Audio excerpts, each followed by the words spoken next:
Imagine this for a moment. You are the President of the United States. It's late. The Oval Office is quiet. The lights are low. In front of you is not a speech draft or a briefing memo. It's a map, a global map. And as you stare at it long enough, something deeply unsettling becomes impossible to ignore. Your rivals are moving faster. The ice at the top of the world is melting. Shipping lanes that were frozen for thousands of years are beginning to open. New resources are becoming accessible. And sitting directly in your strategic backyard is a massive, frozen blind spot, larger than Texas, California, and Montana combined. So you do what any red-blooded capitalist superpower might do. You pick up the phone. You call the Prime Minister of Denmark. And you ask a single question. How much? When Donald Trump floated the idea of buying Greenland in 2019, the world laughed. The media treated it like a fever dream. Denmark called it absurd. Late-night hosts turned it into punchlines. Twitter erupted with memes. It was framed as another Trump eccentricity, a real estate mogul mistaking geopolitics for monopoly. But here's the part almost everyone missed while they were busy laughing. Trump wasn't the first American president to think this way. He wasn't even the second. He was the third. The United States has been seriously exploring the idea of acquiring Greenland for more than a century. Not as a joke, not as a publicity stunt, but as a cold, calculated strategic objective. From quiet State Department studies in the 1860s to a formal $100 million offer under President Harry Truman in 1946, paid not in paper money, but in gold bullion. And the reason was never ego. It was minerals, it was missiles, it was the Arctic. Today, we are not talking about politics. We are talking about the largest real estate deal that never happened and why the United States remains quietly obsessed with making it happen. Welcome to the Arctic Cold War. To understand why Greenland keeps appearing in Washington's strategic imagination, you have to go back to a time when men wore top hats and buying territory felt like shopping for used furniture. The year is 1867. The U.S. Secretary of State is William H. Seward. Fresh off what critics mocked as Seward's folly, he had just bought Alaska from the Russian Empire for $7.2 million a deal, ridiculed by newspapers as a frozen waste of money. Until it wasn't. Gold, oil, strategic depth. Almost overnight, Seward went from fool to visionary. But Alaska was never the end of his ambition. Internal State Department memos from the era revealed that Seward actively explored the idea of acquiring Greenland and even Iceland. His logic was brutally simple and brutally imperial. Control the North Atlantic, control shipping choke points, project power into the Arctic. This was 19th century empire logic. Territory equals leverage. Domestic politics eventually buried the idea. The Civil War had drained appetite for expansion. But the seed was planted, and it never died. Fast forward to 1946.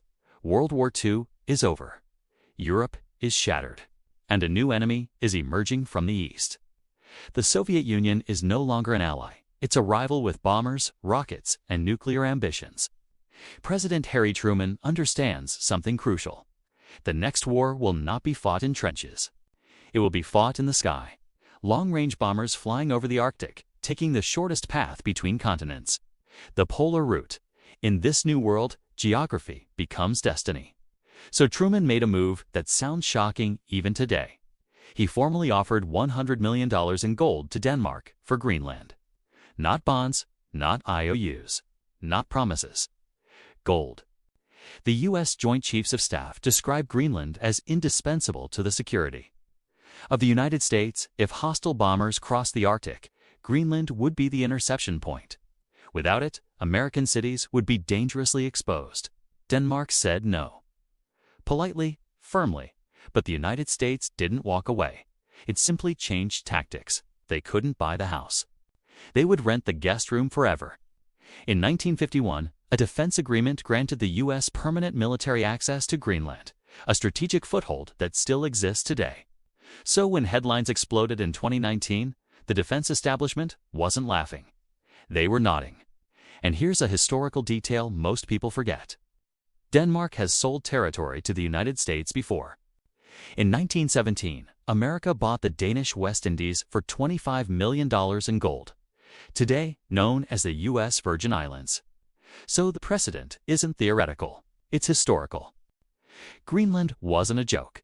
It was a resurfacing of an old idea, one that never left Washington's strategic bloodstream. Because when you stop looking at Greenland as a frozen wasteland, and start looking at it as a map, you realize something unsettling. Greenland isn't on the edge of the world, it's at the center of the next one. And that's where the real story begins. Because once you understand Greenland's geography, you understand why the world's largest military powers are suddenly paying attention again. Not for ice, for control. To understand why Greenland keeps pulling Washington back like gravity, you have to stop looking at it the way tourists do. Flat maps lie. On a classroom map, Greenland looks like a distorted white blob floating uselessly at the top of the page, a frozen afterthought. But in real military planning rooms, no one uses flat maps. They use globes. And on a globe, Greenland suddenly snaps into focus as one of the most important pieces of real estate on. Put on an admiral's hat for a moment. Imagine you are a Russian submarine commander stationed near Murmansk, deep in the Arctic. Your mission is simple and terrifying. Move a nuclear-armed submarine from Arctic waters into the open Atlantic, where it can disappear into the vastness of the ocean and threaten North America. In almost every viable route, you must pass through a narrow corridor. It's called the GIUK Gap, Greenland, Iceland, United Kingdom. This gap is not a theory. It is one of the most heavily monitored maritime choke points in modern military history. For decades, NATO has treated the GIUK Gap as a kill zone. Underwater hydrophone arrays listen for the faint acoustic signature of submarines. Patrol aircraft sweep the skies. Satellites track movement. Sonar networks hum quietly beneath the waves. If you control Greenland, you control the western wall of that gate. And if Greenland ever falls under hostile influence, not by invasion, but by investment, infrastructure, or political pressure, that gate becomes much harder to secure. This is where the phrase unsinkable aircraft carrier stops being metaphor. You can sink ships, you can disable carriers, but you cannot sink an island. Greenland offers permanent, immovable forward-basing radar, aircraft, missile warning systems sitting directly between North America, Europe, and Russia. In military strategy, distance equals reaction time, and reaction time saves lives. A ballistic missile launched from Russia travels roughly 5,000 miles to reach Washington, D.C. From northern Greenland to Moscow, the distance is barely 2,000 miles. That compression of space matters. It shortens warning windows. It amplifies leverage. It turns geography into power. This is why the Arctic is heating up again, even as the ice melts. Russian submarines today are quieter and more capable than at any point since the Cold War. They are harder to detect, more persistent, more lethal. Now imagine if the United States actually owned Greenland. No diplomatic delays when expanding runways. No negotiations over deploying new radar arrays. No friction over missile tracking upgrades. Greenland would become sovereign U.S. territory, a permanently hardened forward defense zone at the top of the world. But here's where the story stops being simple. Because Greenland is not empty. Today, Greenland is a self-governing territory within the Kingdom of Denmark. It has its own parliament, its own language, its own flag, and a growing independence movement. Its population: just over 56,000 people, smaller than an NFL stadium. And that matters. Because an independent Greenland would face immediate financial pressure. Small countries with big infrastructure needs rarely remain isolated. They look for outside partners. They look for capital. And one country on Earth specializes in writing very large infrastructure checks. China. We've seen this movie before. Sri Lanka's Hambantota port. China's overseas military base in Djibouti. Debt-financed infrastructure turning into strategic leverage. U.S. defense planners are deeply concerned about a future Polar Silk Road scenario where China gains operational influence in Greenland, not through conquest, but through ports, airfields, logistics hubs, and financing. Dualia's infrastructure. Civilian on paper, military relevant in reality. If that happens, the GIUK Gap becomes exponentially harder to secure. This is why Trump's blunt, by instinct, wasn't as irrational as it sounded. It wasn't about ego. It was about blocking long-term strategic encroachment before it becomes irreversible. Because geography doesn't care about politics. And neither does power. But military positioning is only half the story. Because even if Greenland were strategically useless, which it isn't, Washington would still be obsessed. Why? Because beneath the ice lies something far more dangerous than submarines. A supply chain vulnerability measured in trillions, and the modern world runs on it. Now we turn from maps and missiles to something far more quietly powerful. Materials. Because if you want to understand why Greenland keeps reappearing in American strategic planning, you don't look at the ice. You look at what the ice is hiding. For most of human history, Greenland's interior was inaccessible. A frozen lid sealed off whatever lay beneath. That made the island strategically useful, but economically dormant. Climate change is changing that equation. As glaciers retreat, geological surveys have confirmed what scientists long suspected. Greenland is not just frozen rock. It is a strategic materials vault. And at the center of that vault is a category of elements so unglamorous, so obscure, that most people never think about them until they're gone. Rare earth elements. Despite the name, rare earths aren't actually rare. They're scattered across the planet. What makes them powerful and dangerous is how difficult, expensive, and environmentally toxic they are to extract and refine. But modern civilization cannot function without them. Your smartphone's vibration, motor, your electric vehicles' high-performance magnets. Radar systems, satellites. Guidance systems inside cruise missiles and fighter jets. All of it depends on rare earths. A single modern weapons platform can require hundreds of pounds of rare earth-based components. Fighter jets, submarines, missile defense systems, none of them exist at scale without these materials. And here's the strategic nightmare Washington has been losing sleep over. China controls roughly 80 to 90% of the world's rare earth processing capacity. Even when rare earths are mined in Australia, Africa, or elsewhere, they usually end up shipped to China for refining. Beijing doesn't just dominate the supply. It controls the choke point. That dominance isn't theoretical. In 2010, during a dispute with Japan, China quietly restricted rare earth exports. Prices spiked overnight. Industries panicked. Governments took notice. Now imagine that leverage applied during a major geopolitical crisis. Defense production stalls. Electronic supply chains fracture. Entire sectors freeze.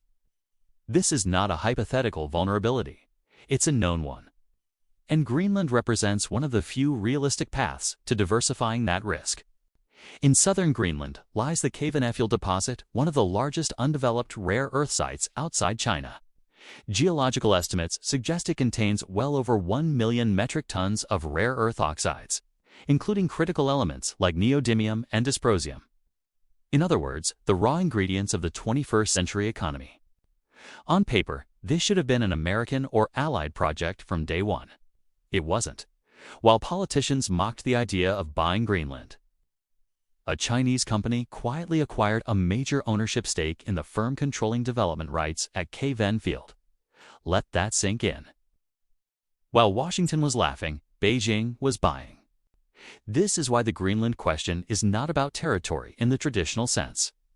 It's about supply chain sovereignty. Washington isn't looking at Greenland and seeing ice. It's seeing dependency. And the minerals are only part of the story, because Greenland's strategic value doesn't end underground. It continues under the snow, literally. In 1959, the U.S. Army Corps of Engineers arrived in Greenland with shovels and smiles. They told Denmark they were building a scientific research station, a harmless Arctic lab to study ice dynamics. What they actually built was an underground city. It was called Camp Century, carved directly into the Greenland ice sheet. Camp Century had living quarters, a hospital, a chapel, a movie theater, and roughly 200 personnel at its peak. It was powered by one of the first portable military nuclear reactors ever deployed. The public story was science. The real mission was called Project Iceworm. The plan was audacious to the point of insanity. The U.S. military envisioned carving thousands of miles of tunnels beneath the ice to hide hundreds of nuclear missiles. These missiles would be moved constantly on underground rail systems, making them nearly impossible for Soviet surveillance to track or destroy. A nuclear hedgehog beneath the Arctic. There was just one problem: ice moves. Engineers underestimated how aggressively glaciers deform. Walls warped, ceilings shifted. Maintenance became a nightmare. Even the reactor infrastructure strained under the pressure. By the mid-1960s, the Pentagon quietly admitted the concept was unworkable. Camp Century was abandoned in 1967. The reactor core was removed. But much of the waste was left behind: diesel fuel, contaminated materials, volatile radioactive residue buried under layers of ice. At the time, planners assumed the ice would remain frozen forever. That assumption no longer holds. As Arctic temperatures rise, scientists warned that parts of Camp Century could eventually thaw, potentially releasing contaminants into surrounding ecosystems. Even America's Cold War secrets are being resurfaced by climate change. Today, the U.S. presence in Greenland is far less secret and far more strategically central. The installation, formerly known as Thule Air Base, is now Pichafik Space Base, the northernmost U.S. military installation on Earth. It hosts a powerful early warning radar scanning continuously for ballistic missile launches over polar routes. It is a cornerstone of America's missile defense architecture. If access to this base were compromised politically or militarily, early warning coverage over the Arctic would be weakened. From Washington's perspective, owning Greenland wouldn't just simplify diplomacy. It would lock down one of the most sensitive radar locations on the planet. And all of this, minerals, missiles, radar, infrastructure, converges on one final force reshaping the Arctic faster than any treaty ever could. Climate. As ice retreats, new shipping lanes are opening. And whoever controls the ports, refueling hubs, and logistics corridors near those lanes will control the toll booths of future global trade. That's where this story turns from history into a race. Because the Arctic isn't just melting, it's being claimed. And Greenland is sitting at the center of the board. Here is the darkest irony of the 21st century. Climate change is a catastrophe for the planet, but a potential goldmine for global commerce. For most of human history, the Arctic Ocean was a wall, a frozen ceiling that made the top of the world irrelevant to trade. If you wanted to move a container from Shanghai to Rotterdam, you took the long route: South China Sea, Indian Ocean, Suez Canal, Mediterranean. 30 to 40 days. Enormous fuel costs. Predictable choke points. That wall is cracking. As Arctic ice retreats, entirely new shipping routes are emerging, routes that redraw the map of global trade. The most active is the Northern Sea route, hugging Russia's Siberian coastline. In peak summer conditions, it can shave 10 to 15 days off Asia-Europe shipping times. That's not a marginal gain. That's a structural one. Fuel savings alone translate into billions of dollars annually. Further ahead lies the real prize: the Transpolar Sea route, a straight shot across the central Arctic Ocean. It isn't commercially reliable yet, but planners are already modeling it, insuring it, and designing ships for it. There's also the Northwest Passage, threading through Canada's Arctic archipelago, a seasonal shortcut between the Atlantic and Pacific that brings Greenland's approaches directly into focus. Here's the key insight: shipping routes don't create value by themselves. Ports do. Refueling hubs, repair yards, search and rescue infrastructure, navigation services. Whoever builds and controls that ecosystem becomes the toll collector of future global trade. Greenland sits adjacent to the gateways of these routes. Right now, it has very little infrastructure to exploit them: few deepwater ports, limited emergency capacity, minimal logistical services. Building that infrastructure requires massive capital. And this is where geopolitics quietly enters through the back door. One country openly calls its Arctic strategy the Polar Silk Road. It views Arctic shipping as a way to move goods faster, bypass vulnerable choke points, and embed influence through infrastructure. The model is familiar: finance the port, build the runway, operate the logistics hub. Civilian on paper, strategic in reality. Denmark can afford to build Arctic infrastructure at scale, and if the United States hesitates, someone else will. And once infrastructure exists, influence follows. Ownership is not always required. Control is enough. This is why the conversation around Greenland has shifted from buying land to shaping outcomes. Which brings us to what might be the most subtle strategy of all: the independence trap. Greenland already looks like a country. It has its own parliament, its own language, its own flag, its own national identity. Polls consistently show that a strong majority of Greenlanders support independence in principle. But principle collides with arithmetic.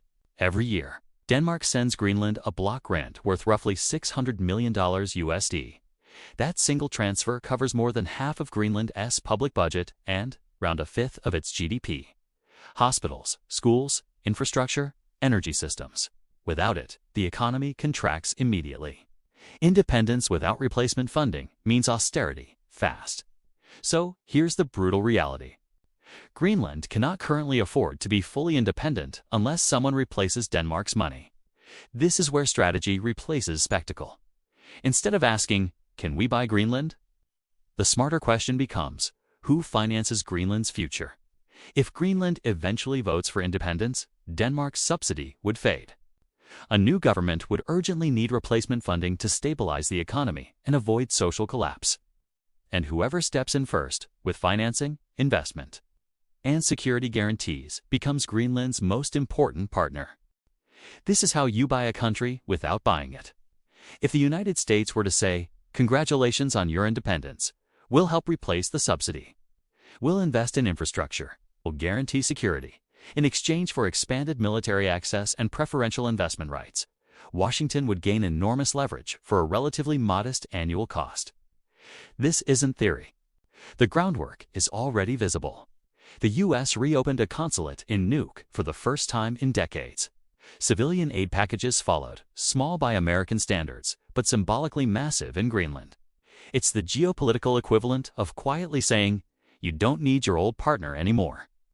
We can take care of you." And the risk cuts both ways. If the United States hesitates, another partner is ready, one that often offers fast financing with fewer political conditions attached. So the real race isn't over sovereignty, it's over dependency. Who does Greenland depend on when the old model ends? And this brings us to the question everyone avoids because it breaks the calculator. What is Greenland actually worth? Analysts tried to answer this after the 2019 headlines. Adjusted for inflation, Truman's gold offer looks laughably small, less than what a tech company pays for a messaging app. Modern estimates swing wildly. Some models push toward the trillion-dollar range, factoring in minerals, strategic positioning, and future shipping leverage. Others apply historical land value logic and get absurdly low numbers. But all of these models miss the same thing. You're not just buying land, you're buying people. If Greenland became U.S. territory, its roughly 57,000 residents would likely gain territorial status and eventual citizenship rights. That means healthcare, infrastructure, social services, and long-term public investment. Greenland has no intercity roads. You cannot drive from one town to another. Everything moves by air or sea. Modernizing that reality would cost trillions over decades. The purchase price would be the down payment. The renovation costs would dwarf it. Supporters argue the alternative is worse. What is the cost of losing Arctic dominance? What is the cost of supply chain vulnerability? What is the cost of ceding future trade routes? When framed that way, $1 trillion stops sounding insane. But every spreadsheet still forgets the most important variable: the people living on the ice. Because while superpowers play chess on maps, Greenlanders are dealing with wounds money doesn't easily heal. And that's where this story stops being a geopolitical thriller and starts becoming a human tragedy. Before this story ends in strategy rooms and balance sheets, it has to return to the people actually living on the board. Because Greenland is not empty land. It is not a blank square on a risk map. It is a society small, fragile, resilient, and deeply scarred by history. And this is the part that makes the Greenland question uncomfortable. Wound number one is a story Denmark still struggles to talk about. In 1951, Danish authorities removed 22 Inuit children from their families. Some were orphans, many were not. They were sent to Denmark as part of a social experiment designed to modernize them, to teach them Danish, erase their native language, and turn them into model citizens who would later return and reshape Greenland. It was cultural engineering disguised as education. When many of those children returned years later, they no longer spoke their own language. They felt alien in their own communities. Several struggled with addiction, isolation, and early death. Entire family lines were fractured. In 2022, Denmark formally apologized and offered compensation. But apologies don't erase generational trauma. That experiment left a permanent scar and a deep distrust of foreign powers promising to help. Wound number 2 is quieter, but far deadlier. Greenland has one of the highest suicide rates in the world per capita, particularly among young men. If you walk through GIUK or smaller settlements, you'll often see posters that read, "The call is free. No one is alone." They're not advertising a phone plan. They're advertising a suicide hotline. Long winter darkness, isolation, rapid cultural change, historical trauma, limited mental health infrastructure. This is the human cost of living at the edge of the world while the world suddenly wants what is under your feet. And wound number 3 is symbolic and devastating. For thousands of years, Inuit hunters and sled dogs were inseparable. You could not survive the Arctic without dogs. Today, that bond is breaking. As sea ice forms later and melts earlier, traditional hunting seasons collapse, while feeding sled dogs becomes impossible. Imported dog food is prohibitively expensive in remote settlements. Over the past 2 decades, Greenland's sled dog population has declined by 40 to 50%. Hunters are being forced into decisions their grandparents never faced. It is a visceral image of a culture caught between 2 worlds, the old Arctic life fading and the promised new economy of shipping lanes and mineral wealth still not fully arriving. This is why Greenland is vulnerable, not because its people are weak, but because the transition is faster than the support systems built to absorb it. And this is where the story accelerates, from long-term strategy to near-term escalation. By 2026, the tone around Greenland has changed. What began in 2019 as diplomatic awkwardness has evolved into serious strategic brinkmanship. U.S. officials now speak openly about Greenland as a national security priority, citing Arctic competition with Russia and China. European capitals respond with visible unease. Denmark has made its position clear. Greenland is not for sale. European allies warned that any coercive move would fracture NATO and undermine the post-World War II order. And yet, the rhetoric has hardened. This isn't an invasion story. It's a pressure story. Pressure on Denmark. Pressure on Greenland's future leadership. Pressure on the Arctic balance of power. It's the kind of escalation that happens quietly until it doesn't. And that brings us to the final question. Why does the United States want Greenland? Not ice, not land, not ego. Because the map of the world is changing. For 500 years, the Atlantic was the center of global power. For the last 50, it was the Pacific. But the next 50 years will be decided in the north. Greenland is the cork in the bottle. It holds the minerals that power modern technology, the radar that anchors missile defense, the gateways to the shipping lanes opening as the ice melts. The United States sees Greenland as a shield. China sees it as a battery. Denmark sees it as a responsibility. And the Greenlanders. They mostly want stability, dignity, and a future their children can survive. The real question isn't whether Greenland will become more valuable. It already has. The question is how the world handles that value. With diplomacy, with money, or eventually, with force. Because as the ice disappears, it reveals the most dangerous resource of all. Greed and history is very clear about what happens when great powers chase resources faster than they protect people. The Arctic Cold War has already begun. It's just quieter than the last one.